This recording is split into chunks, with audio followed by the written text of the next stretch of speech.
ನಟ ದರ್ಶನ್ ಹಾಗೆ ಗ್ಯಾಂಗ್ನ ಮೆಡಿಕಲ್ ಟೆಸ್ಟ್ಗೆ ಅಂತ ಹೇಳಿ ಹಾಸ್ಪಿಟಲ್ಗೆ ಕರ್ಕೊಂಡು ಹೋಗಲಾಗಿತ್ತು. ಈಗ ಮೆಡಿಕಲ್ ಟೆಸ್ಟ್ ಕಂಪ್ಲೀಟ್ ಆಗಿದೆ ಅನ್ನುವಂತ ಮಾಹಿತಿ ಸಿಗ್ತಾ ಇದೆ.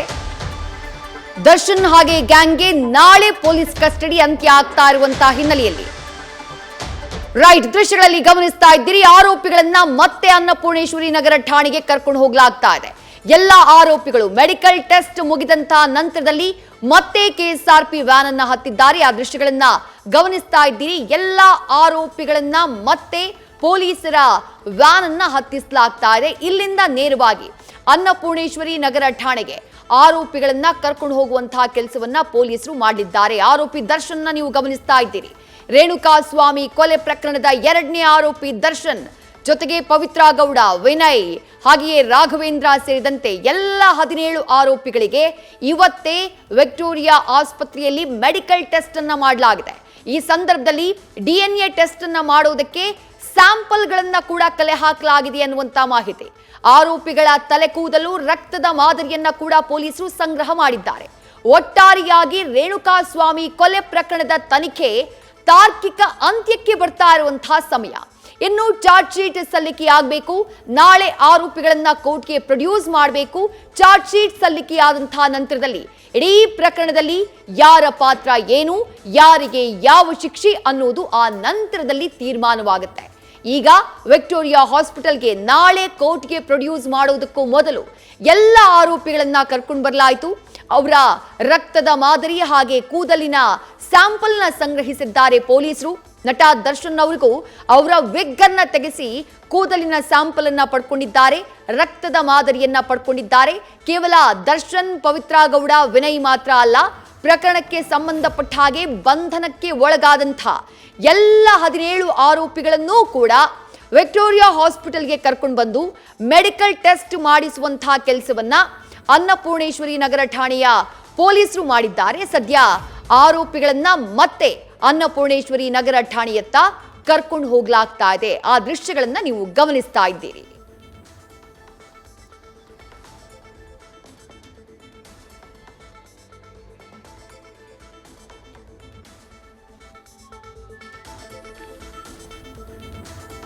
ಮೊದಲಿಗೆ 9 ಮಂದಿ ಆರೋಪಿಗಳನ್ನ ವಿಕ್ಟೋರಿಯಾ ಆಸ್ಪತ್ರೆಗೆ ಕರ್ಕೊಂಡು ಬರಲಾಯಿತು. ಪವಿತ್ರ ಗೌಡ ಸೇರಿದಂತೆ 9 ಮಂದಿ ಆರೋಪಿಗಳನ್ನ ಕರ್ಕೊಂಡು ಬರಲಾಯಿತು.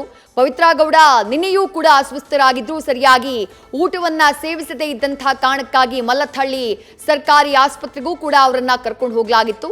ಇವತ್ತು ಕೂಡ ಮೊದಲಿಗೆ ಪವಿತ್ರ ಗೌಡ ಸೇರಿದಂತೆ 9 ಆರೋಪಿಗಳನ್ನ ಕರ್ಕೊಂಡು ಬರ್ತಾರೆ ಪೊಲೀಸರು ವಿಕ್ಟೋರಿಯಾ ಆಸ್ಪತ್ರೆಗೆ. ಅದಾದಂತಹ ನಂತರದಲ್ಲಿ ನೆಕ್ಸ್ಟ್ ಬ್ಯಾಚ್ ನಲ್ಲಿ ದರ್ಶನ್ ಸೇರಿದಂತೆ ಉಳಿದ ಆರೋಪಿಗಳನ್ನ ಕರ್ಕೊಂಡು ಬರುವಂತಹ ಕೆಲಸವನ್ನ ಮಾಡ್ತಾರೆ. ಕಳೆದ ಸರಿಸುಮಾರು 1 ಗಂಟೆಗೂ ಹೆಚ್ಚು ಕಾಲದಿಂದ ವಿಕ್ಟೋರಿಯಾ ಹಾಸ್ಪಿಟಲ್ ನಲ್ಲಿ ಆರೋಪಿಗಳ ಮೆಡಿಕಲ್ ಟೆಸ್ಟ್ ಅನ್ನ ಮಾಡಲಾಗಿದೆ. ಗಮನಿಸ್ತಾ ಇದ್ದೀರಿ. ಆರೋಪಿ ವಿನಯ್ ಹಾಗೆ ಪ್ರದೋಷ್ ಇಬ್ರು ಕೂಡ ಪೊಲೀಸರ ವ್ಯಾನ್ ಅನ್ನ ಹತ್ತಿದ್ದಾರೆ. ಬಹಳ ಕ್ಲಿಯರ್ ಆಗಿ ಆ ದೃಶ್ಯವನ್ನ ಗಮನಿಸಿದ್ರಿ. ಪ್ರಕರಣದ A2 ಆರೋಪಿ ನಟ ದರ್ಶನ್ ಕೂಡ ಕೆಎಸ್ಆರ್ಪಿ ವ್ಯಾನ್ ಅನ್ನ ಹತ್ತಿದ್ದಾರೆ. ಮತ್ತೊಮ್ಮೆ ಅನ್ನಪೂರ್ಣೇಶ್ವರಿ ನಗರ ಠಾಣೆಯತ್ತ ಆರೋಪಿಗಳ ಪ್ರಯಾಣ. ನಾಳೆ ಕೋರ್ಟ್ಗೆ ಹಾಜರುಪಡಿಸಲಾಗುತ್ತೆ. ನಾಳೆ ಕೋರ್ಟ್ಗೆ ಹಾಜರುಪಡಿಸಿದಂತಹ ಸಂದರ್ಭದಲ್ಲಿ ಪೊಲೀಸರು ಕಸ್ಟಡಿಗೆ ಕೇಳುವಂತಹ ಸಾಧ್ಯತೆ ಕಡಿಮೆ ಅನ್ನುವಂಥದ್ದು ಸಿಕ್ಕಿರುವಂತಹ ಮಾಹಿತಿ. ಎಸ್, ಮತ್ತಷ್ಟು ಡೀಟೇಲ್ಸ್ ನಮ್ಮ ಪ್ರತಿನಿಧಿ ಚಂದ್ರಶೇಖರ್ ನೀಡ್ತಾ ಹೋಗ್ತಾರೆ. ಚಂದ್ರಶೇಖರ್, ಸುಮಾರು 1 ಗಂಟೆಗೂ ಹೆಚ್ಚು ಕಾಲ ಆರೋಪಿಗಳನ್ನ ಮೆಡಿಕಲ್ ಟೆಸ್ಟ್ಗೆ ಒಳಪಡಿಸಲಾಯಿತು. ಈಗ ಮೆಡಿಕಲ್ ಟೆಸ್ಟ್ ಅಂತ್ಯ ಆಗಿದೆ. ಬಟ್ ಮೆಡಿಕಲ್ ಟೆಸ್ಟ್ ಸಂದರ್ಭದಲ್ಲಿ ಏನೆಲ್ಲ ಟೆಸ್ಟ್ಗಳನ್ನ ಎಲ್ಲ ಆರೋಪಿಗಳಿಗೆ ಮಾಡಲಾಯಿತು, ಹಾಗೆ ವೈದ್ಯಾಧಿಕಾರಿಗಳ ಮೂಲದಿಂದ ತಮಗ್ ಲಭ್ಯ ಆಗ್ತಾ ಇರುವಂತಹ ಮಾಹಿತಿ ಏನು ಚಂದ್ರಶೇಖರ್?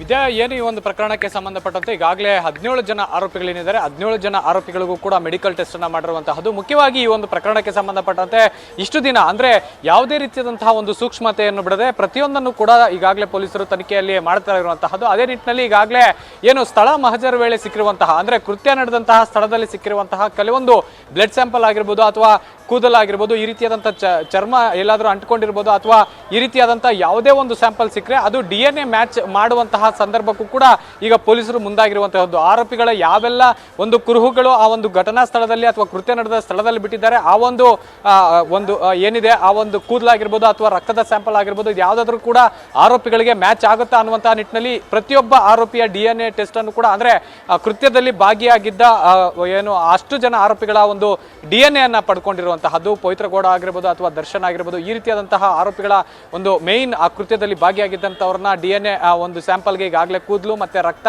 ಜೊತೆಗೆ ಚರ್ಮದ ಸ್ಯಾಂಪಲ್ ಅನ್ನು ಕೂಡ ತೆಗೆದುಕೊಂಡಿದ್ದಾರೆ ವೈದ್ಯರು ಅಂತಾನೆ ಹೇಳ್ಬೋದು. ಅದನ್ನ ಹೊರತುಪಡಿಸಿದ್ರೆ ಈಗಾಗಲೇ ಪವಿತ್ರ ಗೌಡ ನಿನ್ನೆ ಕೂಡ ಏನು ಲೋ BP ಯಿಂದ ಅಸ್ವಸ್ಥರಾಗಿದ್ರು.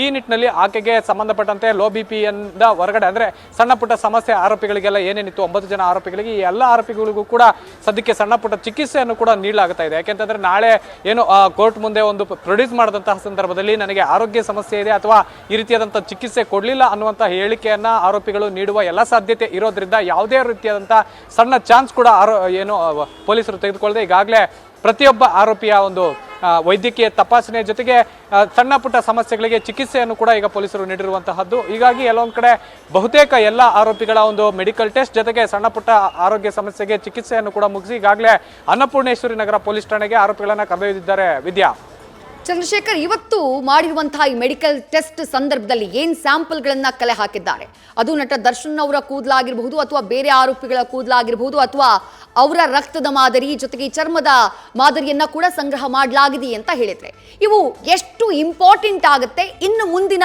ತನಿಖಾ ಹಂತದಲ್ಲಿ ಎಲ್ಲವನ್ನ ತಾಳೆ ಹಾಕುವಂತಹ ಸಂದರ್ಭದಲ್ಲಿ? ಚಂದ್ರಶೇಖರ್, ಖಂಡಿತವಾಗಿಯೂ ವಿದ್ಯಾ, ಅಂದ್ರೆ ಯಾವುದೇ ಒಂದು ಪ್ರಕರಣದ ಒಂದು ಸಂದರ್ಭದಲ್ಲಿ ಟೆಕ್ನಿಕಲ್ ಎವಿಡೆನ್ಸ್ ಆಗಲಿ, ಸಾಂದರ್ಭಿಕ ಎವಿಡೆನ್ಸ್ ಆಗಲಿ ಅಥವಾ ಬಯೋಲಜಿಕಲ್ ಎವಿಡೆನ್ಸ್ ಆಗಲಿ, ಈ ಮೂರು ಕೂಡ ಸಾಕಷ್ಟು ಇಂಪಾರ್ಟೆಂಟ್ ಆಗುತ್ತೆ. ಅದೇ ನಿಟ್ಟಿನಲ್ಲಿ ಈಗ ಕಲೆಕ್ಟ್ ಮಾಡಿರುವಂತಹ ಎಲ್ಲ ಎವಿಡೆನ್ಸ್ ಅಂದ್ರೆ ರಕ್ತದ ಸ್ಯಾಂಪಲ್ ಆಗಿರ್ಬೋದು ಅಥವಾ ಕೂದಲ್ ಸ್ಯಾಂಪಲ್ ಆಗಿರ್ಬೋದು ಅಥವಾ ಚರ್ಮದ ಸ್ವಲ್ಪ ಸ್ಯಾಂಪಲ್ ಅನ್ನ ಪಡ್ಕೊಂಡಿರುವಂತಹದ್ದು, ಅಂದ್ರೆ DNA ಟೆಸ್ಟ್ಗಾಗಿ ಈ ಅಷ್ಟು ಒಂದು ಸ್ಯಾಂಪಲ್ಗಳನ್ನ ಪಡ್ಕೋತಾರೆ. ಅಂದ್ರೆ ಬಯೋಲಜಿಕಲ್ ಆಗಿ ಅವರು ಅಲ್ಲಿ ಇದ್ರು ಅನ್ನೋದಕ್ಕೆ ಪ್ರೂವ್ ಮಾಡೋದಕ್ಕೆ ಎವಿಡೆನ್ಸ್ ಇದಾಗತ್ತೆ. ಯಾಕೆಂತಂದ್ರೆ ಅಲ್ಲಿ ಸಿಕ್ಕಿದ್ದಂತಹ ಒಂದು ಯಾವುದೇ ರೀತಿಯಾದಂತಹ ಆರೋಪಿಗಳ ಒಂದು ಕೂದಲು ಏನಿರುತ್ತೆ ಆ ಒಂದು ಕೂದಲು ಅನ್ನ ಈ DNA ಟೆಸ್ಟ್ ಜೊತೆ ಮ್ಯಾಚ್ ಮಾಡಿದಾಗ ಈ ಒಂದು ಆರೋಪಿ ಏನಿದ್ದಾನೆ ಆರೋಪಿ ಅಲ್ಲಿ ಇದ್ದ ಸ್ಥಳದಲ್ಲಿ ಅನ್ನೋದಕ್ಕೆ ಒಂದು ಬಲವಾದ ಎವಿಡೆನ್ಸ್ ಆಗುತ್ತೆ. ಆ ಒಂದು ಎವಿಡೆನ್ಸ್ ಅನ್ನ ಚಾರ್ಜ್ ಶೀಟ್ ನಲ್ಲಿ ಮೆನ್ಷನ್ ಮಾಡಬಹುದು ಅನ್ನುವಂಥ ನಿಟ್ಟಿನಲ್ಲಿ ಈ ಪೊಲೀಸರು ಯಾವುದೇ ರೀತಿಯಾದಂತಹ ಒಂದು ಸಣ್ಣ ಸೂಕ್ಷ್ಮವನ್ನು ಕೂಡ ಬಿಡದೆ ಪ್ರತಿಯೊಂದನ್ನು, ಅಂದ್ರೆ ಟೆಕ್ನಿಕಲ್ ಎವಿಡೆನ್ಸ್ ಅಲ್ಲೂ ಕೂಡ ಸಾಕಷ್ಟು ಸೂಕ್ಷ್ಮವಾಗಿ ಇಳಿದು CCTV ಇಂದ ಹಿಡಿದು CDR ಆಗಿರಬಹುದು ಅಥವಾ ನೆಟ್ವರ್ಕ್ ಡಂಪ್ ಆಗಿರ್ಬೋದು, ಪ್ರತಿಯೊಂದನ್ನು ಕೂಡ. ಇನ್ನು ಬಯೋಲಾಜಿಕಲ್ ಆಗಿ ಬಂದ್ರೆ ರಕ್ತದ ಸ್ಯಾಂಪಲ್ ಆಗಿರ್ಬೋದು, DNA ಸ್ಯಾಂಪಲ್ ಆಗಿರ್ಬೋದು ಅಥವಾ ಕೂದಲಿಗೆ ಸಂಬಂಧಪಟ್ಟಂತೆ ಎಲ್ಲಾ ರೀತಿಯಾದಂತಹ ಒಂದು ಸ್ಯಾಂಪಲ್ ಎವಿಡೆನ್ಸ್ ಗಳನ್ನ ಕಲೆಕ್ಟ್ ಮಾಡಿದ್ದಾರೆ. ವಿದ್ಯಾ, ಥ್ಯಾಂಕ್ ಯು ಚಂದ್ರಶೇಖರ್ ತಮ್ಮ ಡೀಟೇಲ್ಸ್ಗೆ. ನ್ಯೂಸ್ ಫಸ್ಟ್ ನಿರ್ಭೀತಿಯಿಂದ ನಿಮ್ಮ ಪರವಾಗಿ.